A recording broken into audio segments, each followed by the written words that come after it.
de Cristo ser o que ela é, né? Quando Jesus coloca o desafio de sermos iguais, porque o mundo ele exige que a gente seja superior ao outro.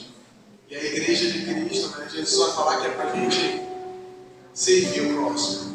Paulo vai falar na autoridade de Cristo que é para a gente considerar o outro superior a nós mesmos. Então somos iguais mesmo, não tem para onde correr. Todo mundo aqui tem sangue vermelho dentro das veias. E eu quero agradecer a Deus, agradecer a todo mundo por estar recebendo minha família, estar recebendo meus irmãos ali daquela região ali do Guará, Lúcio Costa, Azul, Vicente. O nosso trabalho lá, só para os irmãos entenderem, a gente não tem um trabalho grande, não. São alguns irmãos que a gente percebe de uma certa forma, essa palavra às vezes ela soa mal, mas às vezes eu acho que a gente parou de sentir isso. E o Evangelho, ele fala que é pra gente estar assim, né, com o mundo. E a gente se sente assim hoje com o mundo, né? A gente está inconformado. Nós não estamos conformados com o modelo atual de igreja. Nós não estamos conformados com essa imposição de um sistema onde a igreja não é mais influência, mas é influenciada. Nós não estamos conformados. Amém. Acho que a nossa igreja hoje é um espírito que nos define inconformados. Nós Aleluia. não conseguimos nos conformar com isso. As pessoas até tentam, sabe, irmão, nos trazem assim, não, mas será que não é isso, é rebeldia? Irmãos, não é rebeldia. Nós procuramos nos submeter à palavra, submeter a pessoas, mas assim, a gente não conforma com o mundo dentro da igreja, isso é inadmissível. A gente até tenta, mas a gente não consegue, irmão. Não adianta, irmãos. O modelo que é apresentado hoje é um modelo que nos causa, às vezes, enjoo, sabe? A palavra de Deus, ela é uma referência, irmãos. A gente não pode tratar isso com banalidade. E o que está acontecendo é uma banalização do Evangelho. Então a gente não quer participar disso. Se for para reunir com 5, 6 irmãos que tenham a noção exata do compromisso que se assume quando se aceita ser cristão, para a gente é o suficiente. Uma vez eu falei sobre isso, sabe? Eu acho que quando a pessoa converte, e eu vi isso lá no acampamento, graças a Deus eu vi isso da parte do pastor. Ele falando da responsabilidade. Eu acho que quando a gente converte, irmão, o pessoal fala assim, não, aleluia, você é irmão, tá na igreja. Isso é válido para ele se sentir amado. Mas você tem certeza, porque você vai ter que morrer para você mesmo. Você tem certeza do que você está fazendo? Aceitar a Cristo, aceitar o Evangelho de Deus, é ter certeza da morte. É ter certeza que as suas vontades acabaram, que os seus sonhos vão morrer e vão ser sepultados. É sério, amado. Não é vir aqui sentar na igreja no domingo e ouvir uma palavra. Nunca vai ser. Isso não é igreja. A primeira coisa que a gente entende quando aceita Jesus, quando aceita o Evangelho, é assinar o nosso atestado de óbito. Acabou. Acabou. E muitas vezes a igreja não passa essa realidade. Eu falo igreja brasileira, né, que o pastor estava falando hoje, é só uma igreja. O povo que ainda não entendeu isso, alguns líderes não entenderam isso, mas Jesus tem uma igreja só, irmãos. É uma noiva, ele não fala lá que ele é polígamo, né? Tem várias noivas, não é uma.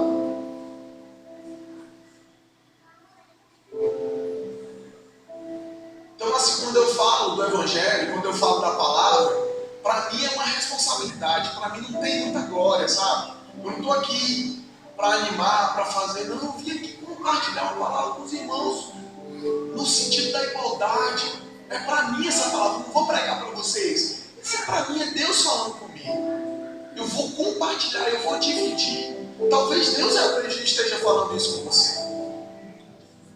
E na unidade do corpo, nessa maneira quando Deus se expressa um pouquinho em cada um, é isso que nos torna corpo. Porque se a gente fosse super poderosos, não precisava de igreja, 2, 3 resolvia. Não é verdade? Eu quero que vocês leiam comigo. Eu quero falar hoje.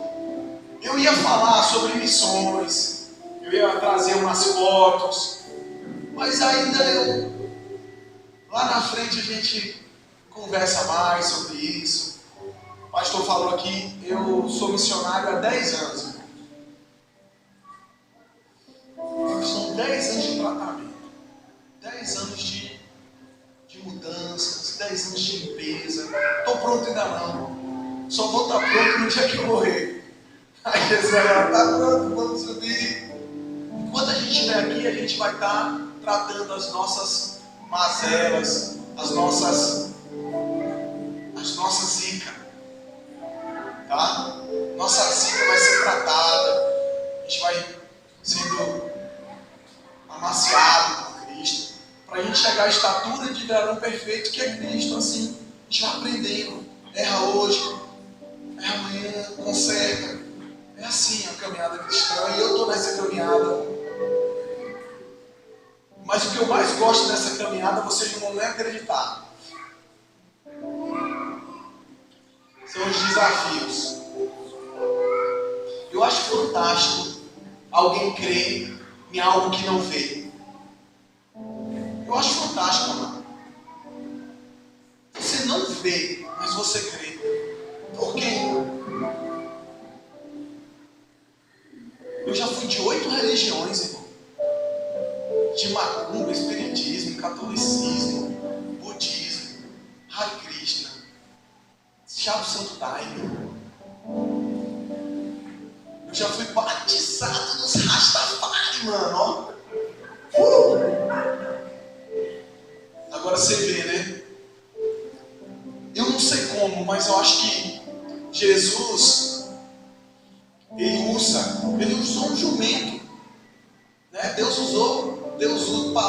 Jesus fala, se vocês não clamarem, as pedras clamarão. Jesus, eu não sei se é Jesus que fala, mas tem uma passagem da Bíblia que fala assim que Deus suscitaria filhos de Abraão até das pedras. Deus suscita filhos. Vocês falam, é o próprio Jesus mesmo que fala isso. Então assim, eu estava muito triste, eu estava com vontade de me suicidar.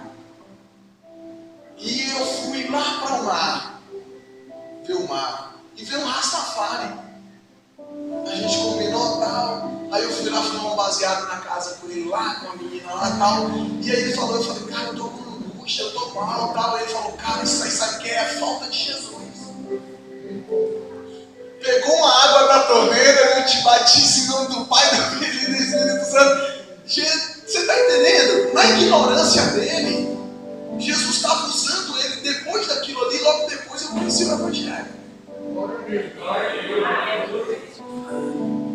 Então assim, são processos que às vezes a gente não entende como Deus vai fazer. E Deus usou, o que é que eu quero dizer com isso? Se Deus usou uma mula, se Deus usa pessoas que às vezes a gente não acha que vai usar, Deus vai me usar hoje e você vai olhar assim, Jesus usa qualquer um mesmo.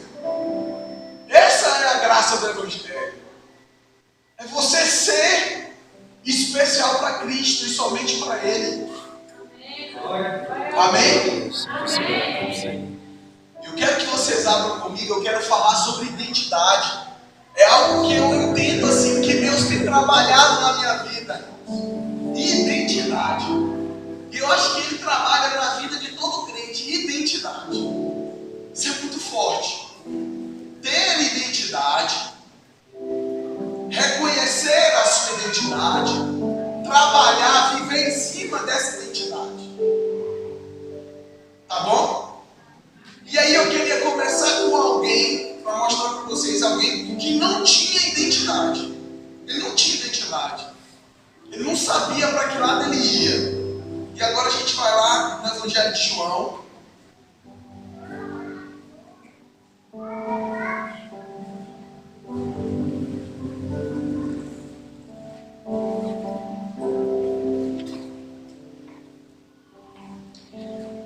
capítulo 3. Esse rapaz aqui era um rapaz que ele não tinha identidade formada ainda. Não estou falando que ele não era bom, não estou falando que ele era ruim, eu só estou falando a questão da identidade. Ele não sabia quem ele era, ele não sabia como reagir àquilo que Cristo pregava, como Cristo falava, ele não sabia o que fazer. Ele não sabia se ele era fariseu ou ele não sabia se ele era cristão. O primeiro momento aqui, a gente vai começar a ler e vai perceber a dúvida dele. Começa no ato dele encontrar Cristo à noite, escondido. Ele está querendo se esconder. Vamos lá. Entre os fariseus, havia um homem chamado Nicodemos. Era um judeu importante. Ele foi encontrar-se de noite com Jesus e disse: por que você acha que o autor colocou aqui? Foi encontrar-se e disse de noite. Ele está querendo mostrar para a gente que havia ali um medo do Nicodemos de encontrar Jesus de dia. Ele era importante. Peraí, Jesus é um camarada procurado, é um camarada indesejado. Eu sou importante, eu vou perder meu status social. Se eu encontrar com Jesus e todo mundo souber, eu vou me queimar. A primeira coisa que a gente identifica aqui é o crente 007, né, irmão? Ninguém sabe que você é crente no trabalho. Ninguém sabe que você é crente no jogo de futebol. Você vai lá para os seus amigos e não sabe que é crente. Você não fala de Jesus. Você não expressa Cristo. Isso é algo que a gente precisa trabalhar. A gente tem que falar de Jesus como um amigo, não é pregar. Pregar a gente prega com a vida, mas a gente tem que mostrar às pessoas esse caminho maravilhoso. E ele fala assim: Rabi, sabemos que tu és o mestre vindo da parte de Deus. Realmente ninguém pode realizar os sinais que tu fazes se Deus não está com ele. Ele tinha certeza, mas tinha medo ainda. Ele tinha certeza quem era Jesus, mas ele tinha medo de ser de Jesus. Jesus respondeu: eu garanto a você, se alguém não nascer do alto, não poderá ver o reino de Deus. Nicodemos disse: como é que um homem pode nascer de novo se já é velho? Poderá entrar outra vez no ventre da sua mãe e nascer? Jesus respondeu: eu garanto a você, ninguém pode entrar no reino de Deus se não nascer da água e do Espírito. Quem nasce da carne é carne. Quem nasce do Espírito é Espírito. Não se espante se eu digo que é preciso vocês nascerem do alto. O vento sopra onde quer, você ouve o barulho, mas não sabe de onde ele vem, nem para onde vai. Acontece a mesma coisa com quem nasce do Espírito. Jesus está falando para ele o seguinte: está vendo que você não nasceu do Espírito? Porque quem nasce do Espírito é guiado por Deus. Como você está fazendo muitas perguntas, como você está fazendo perguntas ainda, mas você tem medo de assumir isso, você está aqui comigo, mas você não é meu. Você é crente, você vai à igreja, você executa as primícias básicas de um crente, mas o seu coração você ainda não me deu. Você não entende como é que funciona o reino. É isso que ele está falando. Está falando para Nicodemos exatamente isso. Às vezes nós executamos a ação do crente, mas o nosso coração não é de Cristo. E às vezes não é de Cristo porque não entendemos o reino.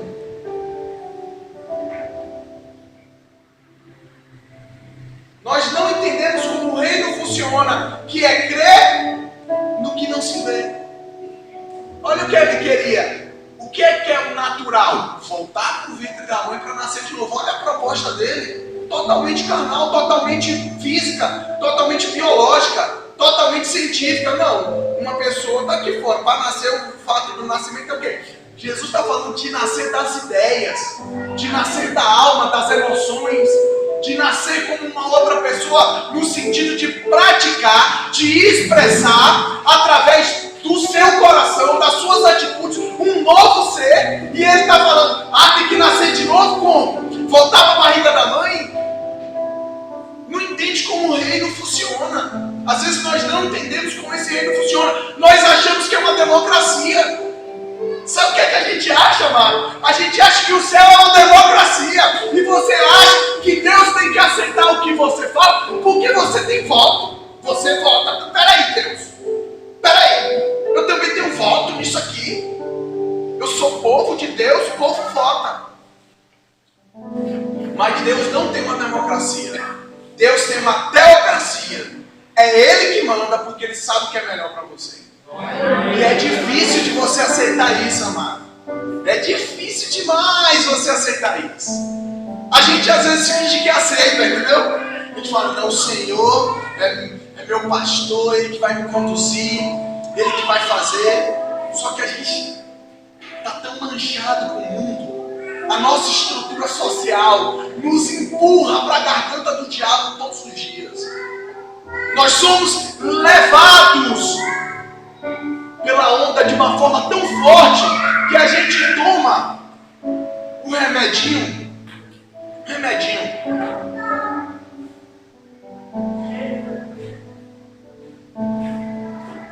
A gente toma um remedinho para esquecer que Jesus é nosso Senhor. A gente finge que vive para Cristo, porque a sociedade nos pressiona a isso. Você tem que trabalhar às vezes num sistema que vai desfavorecer, por exemplo, coisas como o caráter. Quem não já esteve numa situação que o patrão manda você mentir? Atire a primeira pedra que nunca foi forçado a mentir pelo patrão. E aí você não vai mentir. O cara lá é seu chefe, a pessoa liga, diga que eu não estou. Aí você vai falar, não, ele está assim, meu patrão, eu sou crente, não vou mentir. Só se você for muito de Deus. E deveria. Esse é o pior, deveria. Mas nós estamos engessados por uma sociedade diabólica. Ela coloca essa sociedade, ela coloca nosso filho na escola. Olha que armadilha, irmãos. Eu estou falando disso, não é para você tirar seu filho da escola amanhã, não. Eu estou só jogando coisa aqui para a gente pensar como a gente está envolto nisso, a gente está preso nisso. Só que se eu não falar para você hoje e a gente começar a criar um plano para o futuro, para uma igreja sadia, para nossos filhos, para os nossos netos, os seus filhos e netos talvez nem ouçam a palavra. Se eu não abrir minha boca e falar para você daqui a uns anos, daqui a 20, 40 anos, se a gente não se rebelar contra o sistema e não fabricar uma maneira, não deixar um caminho para que os nossos filhos sejam genuinamente crentes, eles não vão nem ter acesso à palavra de Deus.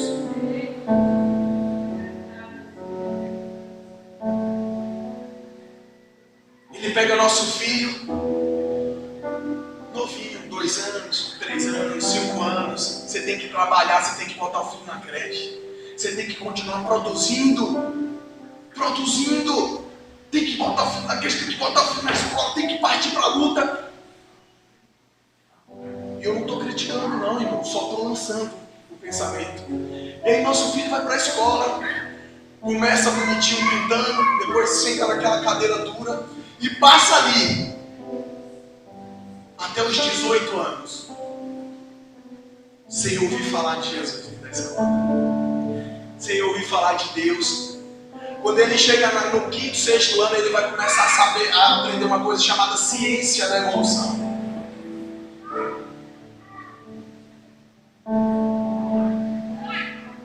Aí depois seu filho chega na adolescência e você dedica, sabe quantas horas a Deus? Um domingo, uma semana. Mas seu filho se dedica aos estudos no mínimo 5 horas por dia, no mínimo.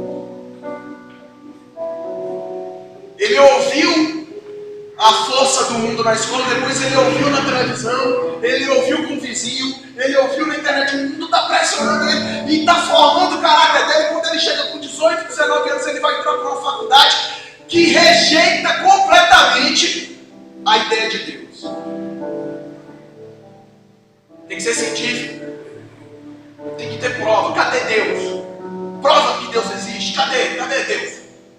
Eles fazem assim. Não tem Deus, não tem como provar a existência de Deus. não de maneira científica, para eles. Aí seu filho criou uma identidade que não é a identidade do reino. Ele vai para a faculdade, ele não quer saber de Deus. Ou ele vai ali na adolescência lidando com outras coisas e está formando o caráter dele. Você dedica 1 hora por semana para que ele viesse à igreja, 2 horas por semana. Só que a semana tem 168 horas, se eu não me engano. O resto tudo ele ouviu o mundo, o sistema. Você também. Aí a gente vem para a igreja. Aí aqui a gente ouve falar que há um lugar quando se perde é que se ganha. Isso aí é irreal para as leis da economia, meu irmão. Você está lá, aprendendo a estudar, fala assim, ó, na economia é o seguinte, você junta, tal, e juntando você ganha. Perder, você está louco? Perder para ganhar? Aí você aprende que existe um lugar onde morrendo é que se vive. Ah, você está de brincadeira. Morrendo que se vive como? Biologia vai falar, se ela morrer, vai morrer, se viver, vai viver. Não existe morrer para viver. Aí você vem, finge que acredita nisso tudo, só que o sistema durante a semana está te falando outra coisa.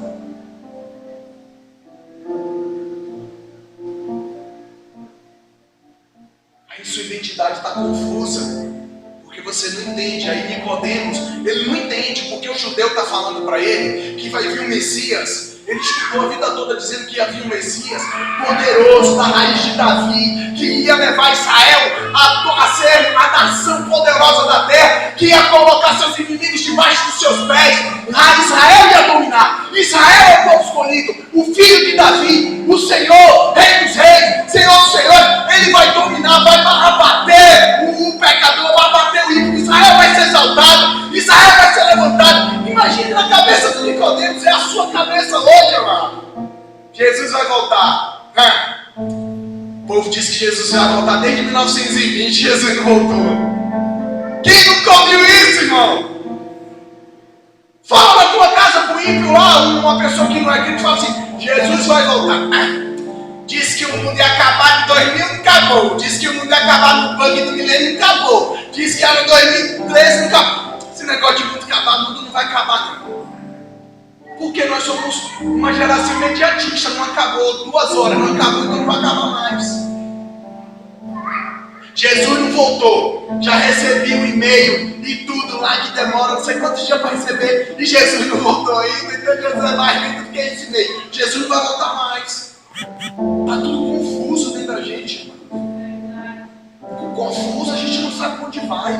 A gente não sabe se crê, a gente não sabe se faz, a gente não sabe se dedica, a gente não sabe se a gente veste a camisa.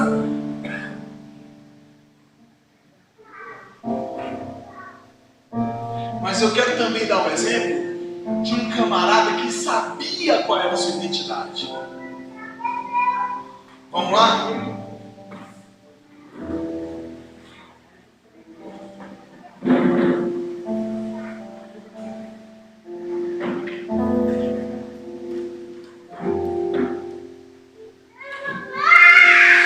João, capítulo 1, versículo 29. No dia seguinte, João viu Jesus que se aproximava dele e disse: Eis o Cordeiro de Deus, aquele que tira o pecado do mundo. Este é aquele de quem eu falei. Depois de mim veio um homem que passou na minha frente, porque existia antes de mim. Eu também não conhecia, mas vim batizar com água, a fim de que ele se manifeste a Israel. Eu vi o Espírito de Deus descer do céu como uma pomba, pousar sobre ele. Eu também não conhecia. Aquele que me enviou para batizar com água, foi ele que me disse: aquele a quem você vê o Espírito descer e pousar, esse é o que batiza com o Espírito Santo. E eu vi e dou testemunho de que este é o Filho de Deus. A pérola está aqui agora, amados. Você quer saber um cara com identidade, alguém que sabia quem era ele. No dia seguinte, João aí estava de novo com 2 discípulos. João tinha pegado 2 camaradas, tinha pregado, tinha discipulado, tinha comido com eles, tinha dormido com eles, tinha andado com eles. João tinha cuidado desses 2, tinha amado, tinha ensinado.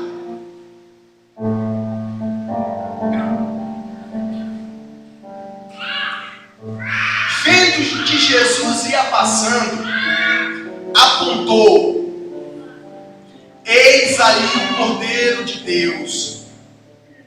Ouvindo essas palavras, os 2 discípulos seguiram Jesus.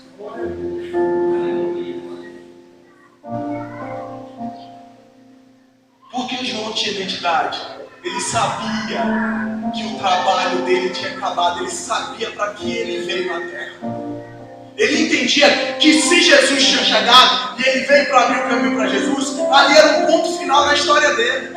Jesus tinha que ser exaltado. Se fosse nos dias de hoje, amado, esse João, se a gente trouxer para hoje, às vezes um pastor, uma pessoa de Deus, uma pessoa cuida de outra, mas ele sabe tanto da sua identidade que ele fala assim: ó, o seu chamado é para ser às vezes até maior do que o meu. Eu não preciso limitar você a mim. Eu vou limitar você ao sonho de Deus na sua vida. Foi isso que João estava fazendo. Ele falou: ó, vocês 2 eu cuidei, mas aquele lá é maior do que eu. Aquele lá, ele é o Senhor. Pode ir, vai, segue. Aquele é o Cordeiro de Deus, vai. Se você ficar aqui, você vai ficar com o vinho velho. Ele tem o vinho novo. Se você ficar aqui, você vai ficar só com a água. Ele batiza com o Espírito Santo. Se você ficar aqui, você vai ficar com o pecado. Porque ele é o Cordeiro de Deus que tira todo o pecado. É isso que João está falando.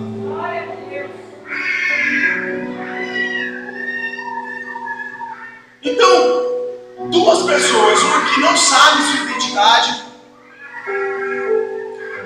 e outra que sabe sua identidade. Mas agora, diante disso, eu tenho que trazer para vocês um caminho.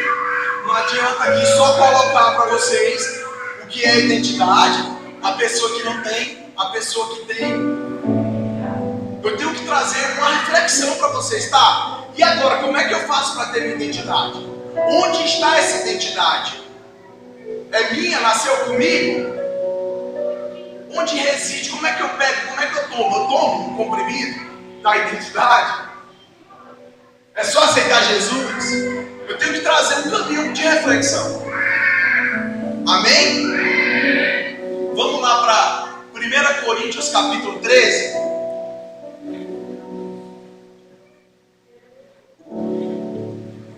Esse é um capítulo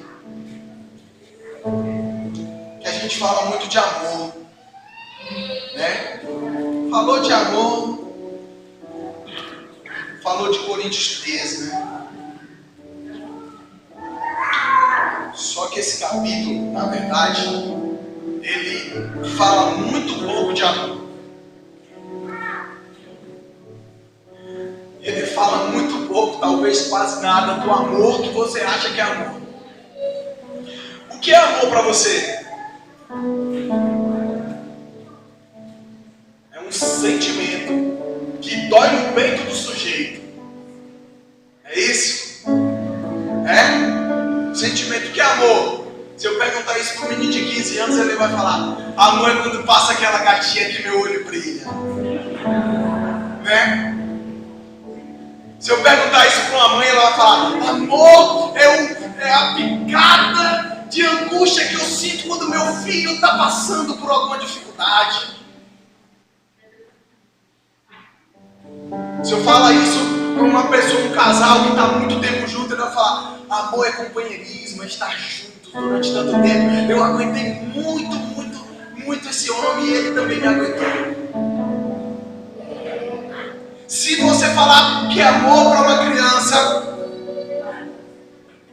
ele vai falar assim: amor, carinho é um pão com geleia, amor é um pão com Nutella. Ele vai falar: é Cheetos, amor. Pipoca ruim é carinho, amor é Cheetos. Não é assim? Porque a gente está ligando o amor a sentimentos. A gente esquece de lembrar que amor é um verbo. Eu amo, tu amas, ele ama, nós amamos, vós amais, eles amam. É um verbo. Todo verbo sugere ação. Correr, andar. Você já viu alguém correr só com a vontade? Eu sei que aqui estou correndo. Não. Para correr ele tem que exercitar, nadar. Não, estou aqui, estou nadando na minha mente, estou nadando que é uma beleza. Não tem como. Não tem como. O amor é a mesma coisa. A gente acha que a gente senta aqui, o coração bate, a gente está amando. Não está amando. Deixa eu te falar uma coisa, você não está amando. Amor sugere uma ação.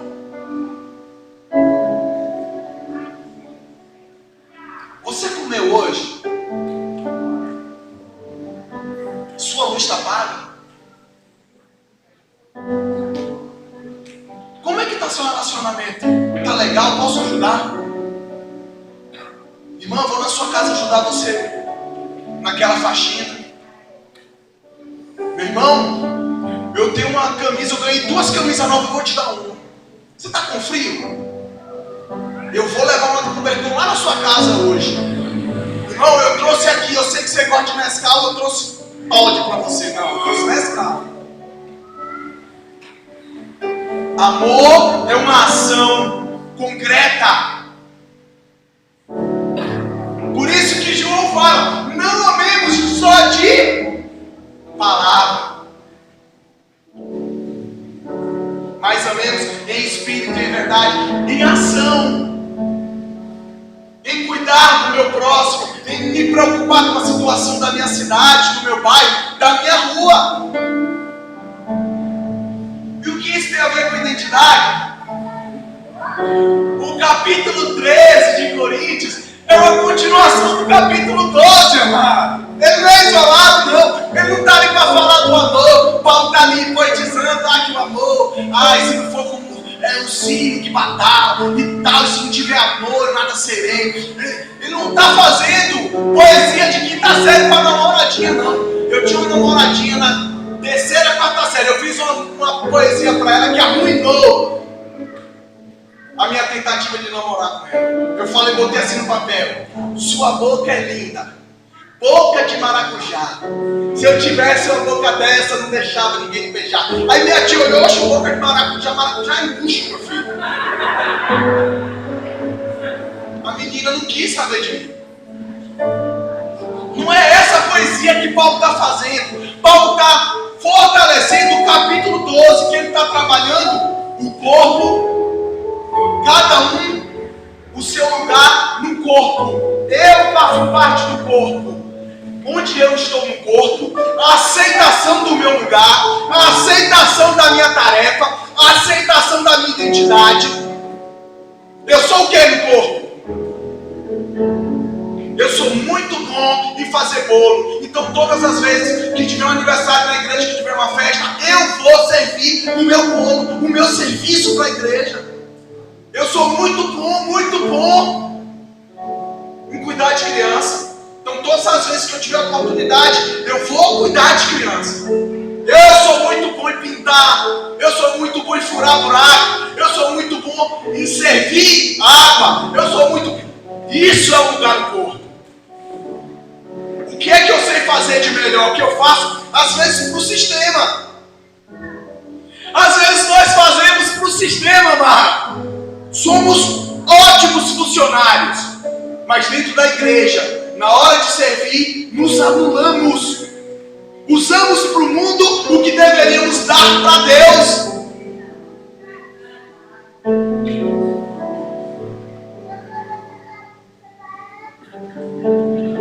E aí Coríntios 12 vai falar que às vezes os órgãos, a parte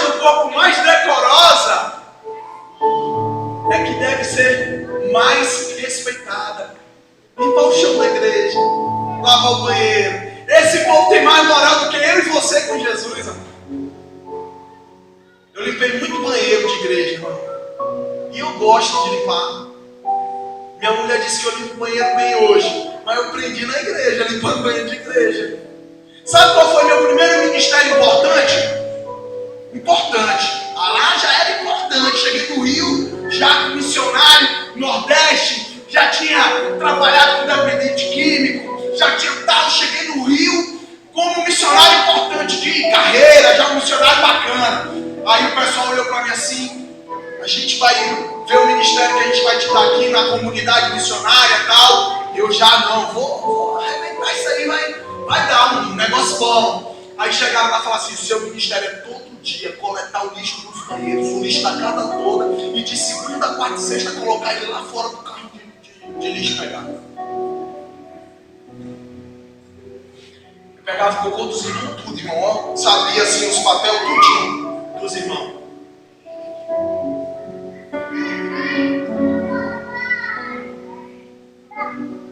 Amados,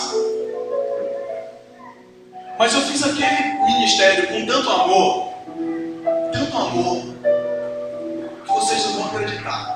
Eu ganhei, em homenagem ao trabalho que eu fiz na comunidade missionária, de pegar lixo, de ser fiel em pegar lixo de banheiro, lixo de lixo, todo o lixo da casa, colocar no saco, colocar na lata. Eu ganhei dos garis da Lincube do Rio de Janeiro uma camisa. Eu era assim com eles. Irmão, domingo não tem coleta de lixo, ia ter um evento.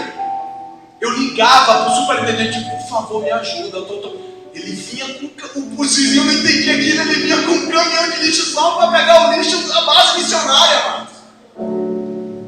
Sabe como? Quando chegava a doação de fruta, de legumes, eu não tratava eles como homens com gari. Quando chegava a doação, eu pegava as caixas e ia lá levar o que eu trouxe para vocês. Quando chegava a doação de roupa, eu ia lá, eu trouxe para vocês. Quando tinha qualquer coisa que ia se doar, ia se descartar, eu primeiro pensava neles. E comecei a servi-los. E comecei a falar de Jesus para eles. Eles se comoveram. Eles sentiram empatia por aquilo. E começaram a me ajudar além do que eles deveriam. Não é o que você faz, mas é como você faz.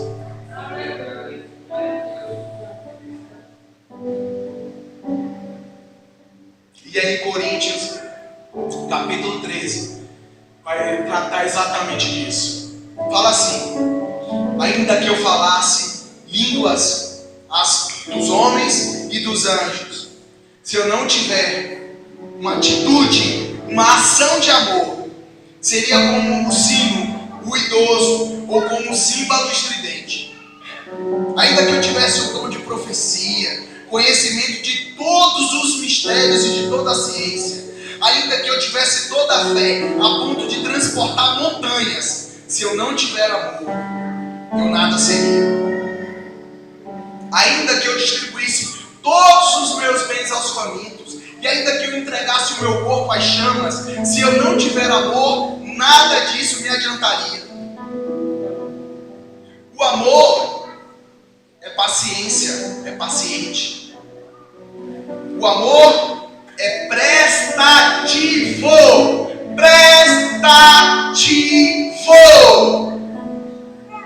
Não é invejoso, não se ostenta, não se incha de orgulho, não fala de inconveniência, não procura seu próprio interesse, não se irrita, não se guarda rancor, não se alegra com a injustiça, mas se regozija com a verdade. Tudo desculpa, tudo crê, tudo espera, tudo suporta. O amor jamais passará. O cuidado, o amor o cuidado de Deus, o serviço de Deus, o amor de Deus pela humanidade, o servir a humanidade em amor, nunca passará. Uma vez eu ouvi algo de um judeu que eu penso até hoje, e fala assim, um judeu falou para o outro, né? O judeu falou assim, mas esse negócio de servir não é menor, não é pomposo. Aí outro judeu falou para ele, Deus não é servo do homem, mas serve o homem. Às vezes não é o servo que serve. Quem serve é quem tem um coração muito maior do que alguém que está obrigado a fazer.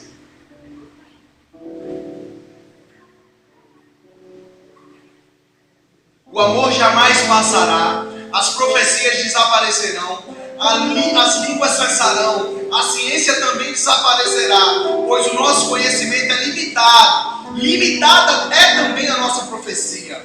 Mas quando vier o que é perfeito, desaparecerá o que é limitado. Isso aqui, amados, é fantástico.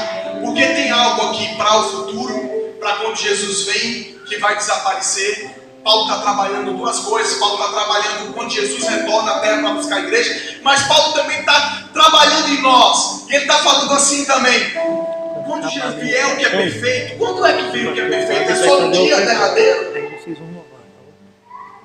O perfeito vem para você, amados.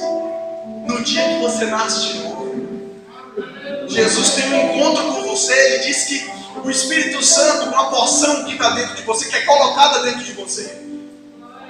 E aí você começa a ter relacionamento com Cristo, para que esse relacionamento te leve a Deus, porque Cristo é Deus. Olha como isso é importante. Quando vem o que é perfeito, você já não enxerga mais como num espelho, como embaçado. Você vê claramente. É aí que reside sua identidade. Porque quando a gente está com Cristo, a gente perdeu a nossa identidade. Cristo vive em nós. Se Cristo vive em você, a sua identidade na verdade é de Cristo.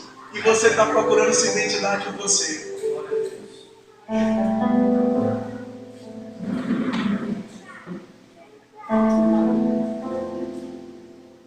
Pense isso, mano. A sua identidade está nele, porque quando ele chega perto de você, eu vou repetir, mas quando vier o que é perfeito, desaparecerá o que é limitado. Você não está mais limitado! Você não entendeu? Você não está mais limitado!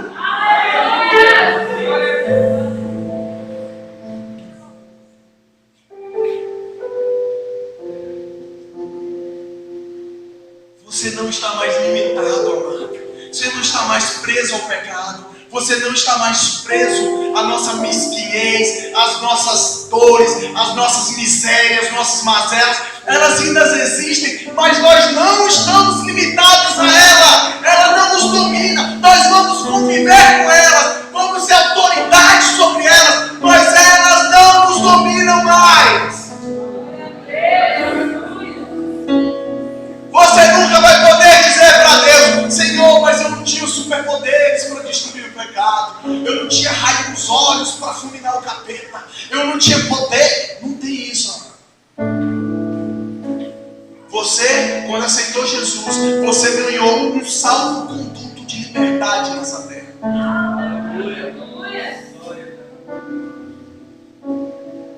Talvez você nunca tenha pegado salvo-conduto e ainda esteja preso, mas ele já existe e está à sua disposição. Quando eu era criança, eu falava como criança, pensava como criança, raciocinava como criança. Você era assim, amado, quando você não tinha Jesus. Você era débil. imaginário se confundia com o real. O medo era seu parceiro. Quando a gente não tem Jesus, somos como crianças. Pensamos como crianças. Não temos um raciocínio geral do plano de Deus.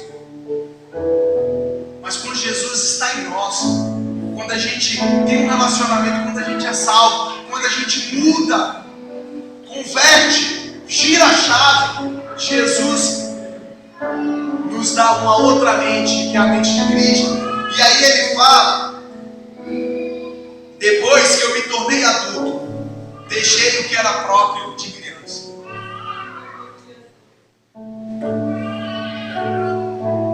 Você está entendendo, mano? Você está entendendo o que Paulo está falando aqui? Uma responsabilidade isso, porque agora você tem a mente adulta. Você é responsável por essa verdade, você é responsável por esse amor, você é responsável por essa atitude. Agora, vemos como um espelho de maneira confusa, mas depois veremos face a face. Agora o meu conhecimento é limitado, como sou conhecido.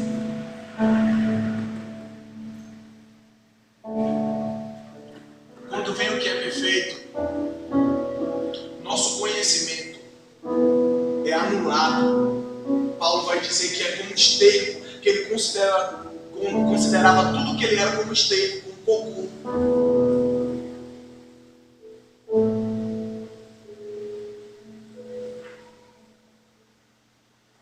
Jesus Cristo agora é o nosso conhecimento. Jesus Cristo vai nos ensinar. Jesus Cristo vai reinar. A nossa atitude vai mudar. E aí, por que eu comecei falando que às vezes a gente não acredita? Porque às vezes a gente não coloca isso em prática. Você se acha tão inferior, tão pecador, tão miserável, que você acha que você nunca vai ter a mente de Cristo. Você acredita, acha isso bonito, acha isso legal. Vem os pregadores aqui e eles são fantásticos, maravilhosos, porque eles pregam sobre isso. Mas você nunca vai alcançar isso. Porque afinal de contas você é muito pecador. Você é o quê? Você não é pastor, você não é missionário, você não é profeta, não é pregador. Você é quem toca no louvor. Como é que você vai ter a mente de Cristo? Isso é para todos. Não existe uma hierarquia para se ter Cristo dentro de você. Isso é para você. Isso é para você. Isso é para você. Cristo em você. Você pode sim, não da noite para o dia no passe mágico, mas numa corrida, numa caminhada, numa maratona da vida, e conquistando espaços para que Cristo se mova e se mostre em você a cada dia. Eu não estou falando que amanhã, amado, você vai acordar santíssimo na sua casa e sua esposa vai olhar para você: nossa, você tem até o cabelo de Jesus, meu amor. Não é isso. Eu mentia 30 vezes por dia, amanhã eu vou mentir 25. Não, agora eu estou com vontade de mentir. Não minto. 20. Próximo mês, 15. Só menti 15 vezes esse mês, é uma vitória. No próximo mês, 14. No próximo mês, 9. No próximo mês, 7. Amado, daqui a 1 ano, 2 anos, você está sem mentir. É melhor você vencer 2 anos sendo crente ainda mentiroso do que passar a eternidade toda se enganando. Do que passar essa vida toda se enganando e mentindo e dizendo para todo mundo que você fala a verdade.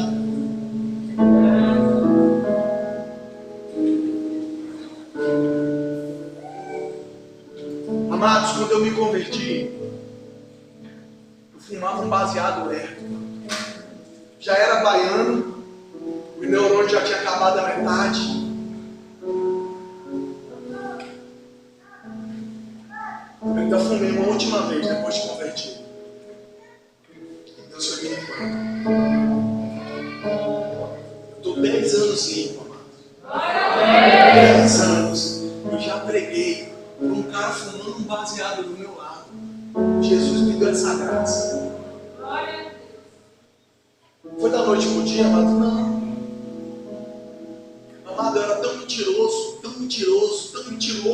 que quando eu chegava numa cidade, lá na Bahia tem muito esse negócio de forró, vocês sabem, né? Carnaval, micareta, é uma festa o ano todo.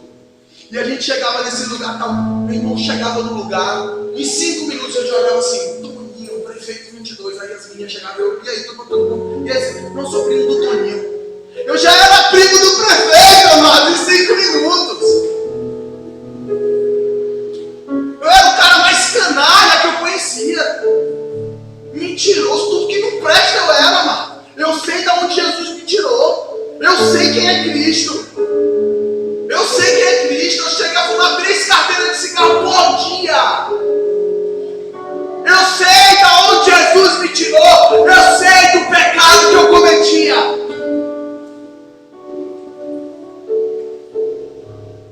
Amados, quando eu sentava para beber, eu tinha que beber ela no mínimo 3 grades de uma galera.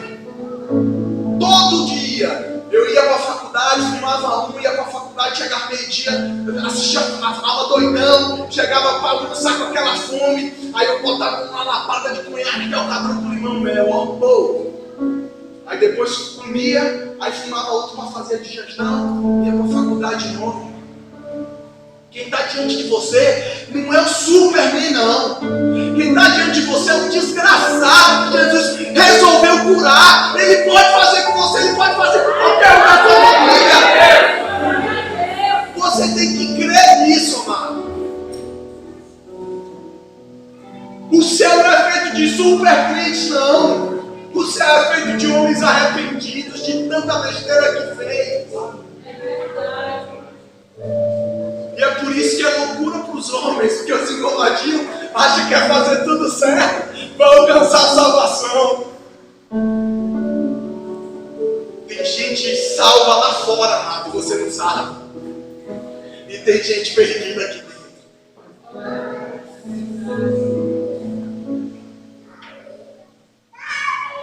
É isso que eu queria compartilhar com vocês. A minha vontade de não se conformar, não se conforme. Não se conforme. Não se conforme com o mundo. Não se conforme com o que está aí, que está sendo oferecido. Não se conforme com a política comunista, onde nossos filhos são jogados para um pensamento que não é cristão. Homossexualismo, drogas, bebedeira. Não se conforme, amado. Porque o pastor tal mundo está virado mesmo. Cicrana, que era cantora, apareceu com o pastor no WhatsApp. Meu irmão, o problema é dela, eu não me conformo. Eu acredito que existe poucos que querem viver essa verdade. Amado, se for para viver de meia boca, eu volto para o mundo.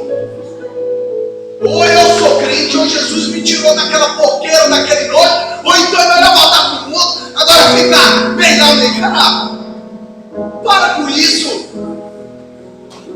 Você é toda crente, você é todo crente. Amém? Amém. Muito obrigado, Jesus abençoe a vida de vocês. Vou passar a pastor para chegar para a segunda aula.